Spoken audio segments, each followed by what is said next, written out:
കുറച്ച് ദിവസങ്ങൾ ജാഫ്രിക്കയുടെ കാര്യം പറയുകയാണെങ്കിൽ ഭയങ്കര അപകടം പിടിച്ച കുറച്ച് ദിവസങ്ങൾ തന്നെയാണ്. ഒരു സംശയം വേണ്ട, ബിഗ് ബോസ് എവിക്റ്റഡ് ആയ കണ്ടസ്റ്റൻസ് എൻട്രി ആകുകയാണ്. നമുക്ക് ജാൻമണി വന്നതിന് ശേഷം നമ്മുടെ ജാസുട്ടിയുടെ മുഖത്തേക്കൊക്കെ നിങ്ങൾ നോക്കൂ, ചുവന്ന് തുടിച്ച കവിൾത്തിടങ്ങളൊക്കെ നമ്മൾ കാണുന്നില്ലേ? ആ സന്തോഷം.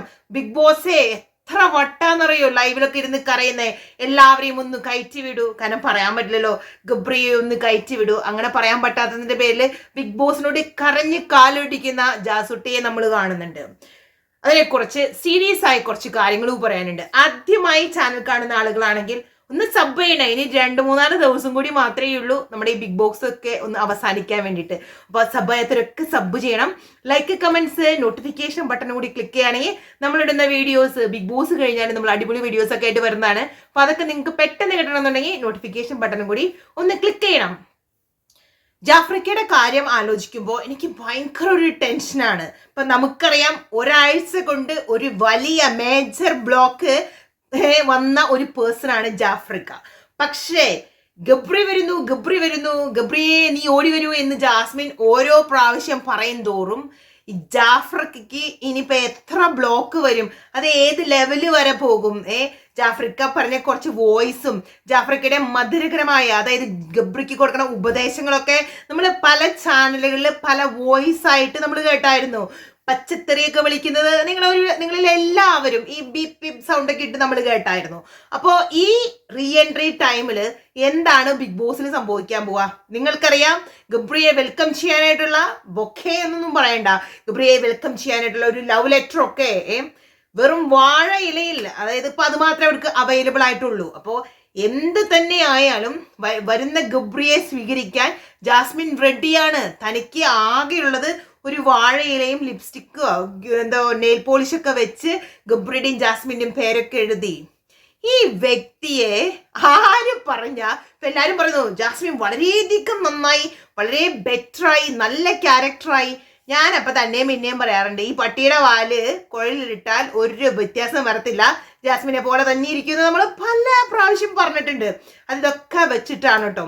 ഒരു കാര്യം പറയാ, പാരന്റ്സ് ഒക്കെ വന്നിട്ട് ഒരു കാര്യം പറഞ്ഞ് അത് നമ്മുടെ കിഡ്സ് അനുസരിക്കണമെങ്കിൽ അതിനൊക്കെ ഒരു ഭാഗ്യം വേണമെന്നല്ല പറയുന്നത്. നമ്മൾ ഈ വളർത്തു ദോഷം എന്നൊന്നും ഞാൻ പറയുന്നില്ല. എന്തുകൊണ്ടാണെന്ന് അറിയത്തില്ല, ശ്രീധുവിന്റെ മമ്മി വന്ന് ശ്രീധുവിന് ഒരു കാര്യം പറഞ്ഞു കൊടുത്തു.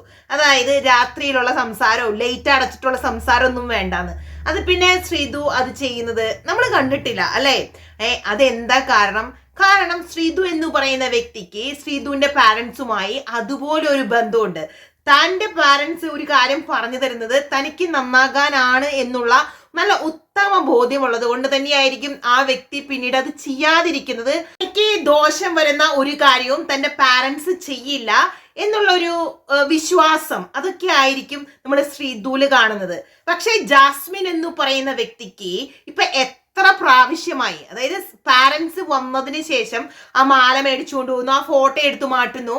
ഒരു വ്യക്തിക്ക് ഇതിലും കൂടുതൽ എന്ത് ക്ലൂ അല്ലെങ്കിൽ എന്ത് ഇൻഫർമേഷൻ ആണ് വേണ്ടത്?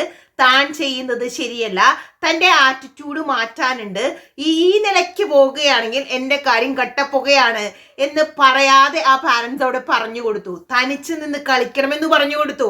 ഇതിനൊക്കെ പുറമെ നമ്മൾ ആരും കേൾക്കാതെ വിതിൻ എ വീക്ക് ടൈമിൽ തന്നെ അവരുടെ ഫാദറെ വിളിച്ച് നല്ല പക്കാ തെറി പറഞ്ഞു കൊടുത്തെന്ന് ജാസ്മിൻ തന്നെ ലൈവിൽ പറഞ്ഞിട്ടുണ്ട്.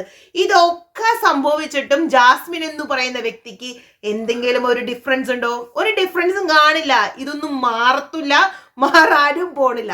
അപ്പൊ ഞാൻ പറയാണെന്നുണ്ടെങ്കിൽ, ഞാൻ പറയില്ലേ, ഇൻസ്റ്റയിൽ ഒരു വേട്ടാവളിനുണ്ട് ജാസ്മിൻ ഇങ്ങനെ പൊക്കി പിടിച്ച് വീഡിയോ ഇടുന്നു. ജാസ്മിൻ ഒരു സ്ട്രോങ് പ്ലെയർ ആണ്, നിങ്ങൾ നോക്കൂ. അപ്പൊ ഞാൻ എന്താണ് ഇവൻ പറയുന്നത്? ഇവന്റെ കണ്ണിന് വല്ല കുഴപ്പമുണ്ടോ? എന്ത് കണ്ടിട്ടാണ് ഈ സ്ട്രോങ് പ്ലെയർ എന്ന് പറഞ്ഞിട്ട് ഇവൻ കിടന്ന് ഈ കുരയ്ക്കുന്നതെന്ന് എനിക്ക് തോന്നാറുണ്ട്. അപ്പൊ ഇവൻ ജാസ്മിനെ പൊക്കി പറയുമ്പോൾ തന്നെ ജിൻഡോനെ ഒരാവശ്യമില്ലാത്ത കുറെ ആരോപണങ്ങളും പറയും. അതാണ് ഇവന്റെ ഒരു പാറ്റേൺ. ഇല്ലാത്ത കാര്യങ്ങളും പറഞ്ഞ് ജാസ്മിനെ പൊക്കി പറയാ, സെയിം ടൈമിൽ അനാവശ്യങ്ങൾ പറഞ്ഞ് ജിൻഡോനെ താത്തി പറയാം. അപ്പൊ അവനൊരു പ്രത്യേക സുഖം കിട്ടുന്നു തോന്നുന്നു. എനിക്ക് തോന്നുന്നു ജാസ്മിന്റെ PR ആയിരിക്കും.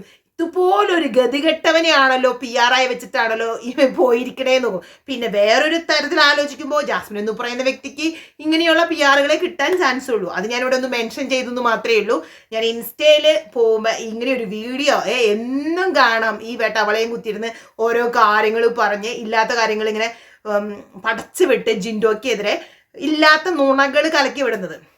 അപ്പൊ ഞാനിത് പറയാൻ കാണുന്ന വെച്ച് കഴിഞ്ഞാൽ ഇന്ന് ജാൻമണി വന്നു കഴിഞ്ഞപ്പോൾ ജാസ്മിന്റെ വല്ലാത്തൊരു ആവേശം കണ്ടു കഴിഞ്ഞപ്പോൾ എനിക്ക് തോന്നി, ഇതൊരു പ്രത്യേക ജന്മമാണ്. ഈ പീസ് നമുക്ക് വേറെ എവിടെയും കിട്ടാനുണ്ടാവില്ല. ഇത് ഇങ്ങനെ തന്നെ പോകത്തുള്ളൂ. നമ്മളൊരു കുറ്റം പറഞ്ഞതുകൊണ്ടോ എത്രമാത്രം വീഡിയോസ് ഇട്ട് ഈ വ്യക്തിനെ പറഞ്ഞതുകൊണ്ടോ ഒരു ചേഞ്ച് ഉണ്ടാകാൻ പോകുന്നില്ല. പക്ക നമ്മൾ പറയത്തില്ലേ ഒറിജിനൽ എന്ന് പറഞ്ഞു കഴിഞ്ഞാൽ ഇതാണ് ടൈപ്പ്. ഇതന്നെ ക്യാരക്ടർ. ഇനിയിപ്പോൾ ആരൊക്കെ എന്തൊക്കെ പറഞ്ഞ് എന്തുമാത്രം ഡിഗ്രേഡിങ് ചെയ്യുകയോ അല്ലെങ്കിൽ ഈ ചെയ്യുന്ന കാര്യങ്ങളെ തെറ്റ് വിളിച്ചു പറഞ്ഞു കൊടുത്തു മനസ്സിലാക്കിയാലും ഈ വ്യക്തി മാറാൻ പോകുന്നില്ല. ഈ വ്യക്തി ഇങ്ങനെ തന്നെ ഇരിക്കത്തുള്ളൂ. അപ്പൊ എനിക്കിത് പറയാൻ തോന്നിയായിരുന്നു. അപ്പൊ ഇനിയും തുടങ്ങി നമ്മൾ ലൈവില് വീണ്ടും നമ്മൾ ഡേ 1 കാണേണ്ടി വരും. അതാണ് നമ്മുടെ ഒരു ഭാഗ്യക്കേട്. അതായത് ഇനിയും ഭാഗ്യം ഉണ്ടെന്നുണ്ടെങ്കിൽ പുറത്തുനിന്ന് പോണ ഗബ്രി എന്ന് പറയുന്ന വ്യക്തിയെങ്കിലും സിറ്റുവേഷൻസ് മനസ്സിലാക്കി കുറച്ച് ബുദ്ധിയോടും ബോധത്തോടു കൂടി പ്രവർത്തിക്കുന്നു നമുക്ക് വിചാരിക്കാം. അങ്ങനെ ആകുന്നുണ്ടെങ്കിൽ അവനും കൊള്ളാം, ഈ പറഞ്ഞ വ്യക്തിക്കും കൊള്ളാം. അല്ല വീണ്ടും പഴയപടിയാണെന്നുണ്ടെങ്കിൽ എന്തു പറയാനാ, പ്രത്യേകിച്ച് ഒന്നും പറയാനില്ല. അപ്പൊ ഇനി ബാക്കി കാര്യങ്ങളൊക്കെ നമ്മുടെ ഗബ്രി മച്ചാന്റെ എൻട്രിയും കാര്യങ്ങൾ ഇനിയിപ്പോ ബിഗ് ബോസ് പേടിച്ചിട്ട് ഗബ്രീനെ എങ്ങാനും ലാസ്റ്റ് ഡേ എങ്ങാനും എൻട്രി ആക്കുമെന്നാണ് ഞാനിപ്പോ ചിന്തിക്കുന്നത്. കാരണം ജാസ്മിന്റെ ഇത്രമാത്രം എക്സൈറ്റ്മെന്റ് കാണുമ്പോ ബിഗ് ബോസിന് പോലും ഒരു ടെൻഷൻ ആകും. കാരണം ജാസ്മിൻ എന്തൊക്കെ കാണിച്ചു കൂട്ടുന്ന ഒരു ഐഡിയ ഉണ്ടാവത്തില്ലല്ലോ.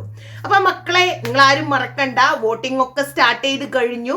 ആരും മറക്കാതെ നേരത്തെ നിങ്ങൾ ഹോട്ട്സ്റ്റാറിൽ കയറി വോട്ട് ചെയ്യണം. അപ്പൊ ഇന്ന് എത്ര നേരത്തെ ചെയ്യണോ അപ്പൊ അതനുസരിച്ച് നിങ്ങൾക്ക് നാളെ ചെയ്യാൻ പറ്റും. അപ്പൊ മാക്സിമം വോട്ട് കൊടുത്ത് ഒരു വോട്ട് പോലും പാഴാക്കാതെ ജിൻഡോനെ സപ്പോർട്ട് ചെയ്ത് ജിൻഡോ മച്ചാനെ വിജയിപ്പിക്കാൻ എല്ലാവരും കട്ടക്കി നിൽക്കണം. അപ്പൊ പെട്ടെന്ന് തന്നെ അടുത്ത വീഡിയോയുമായി തിരിച്ചു വരാം. എല്ലാവർക്കും ടാറ്റാ, ബൈ.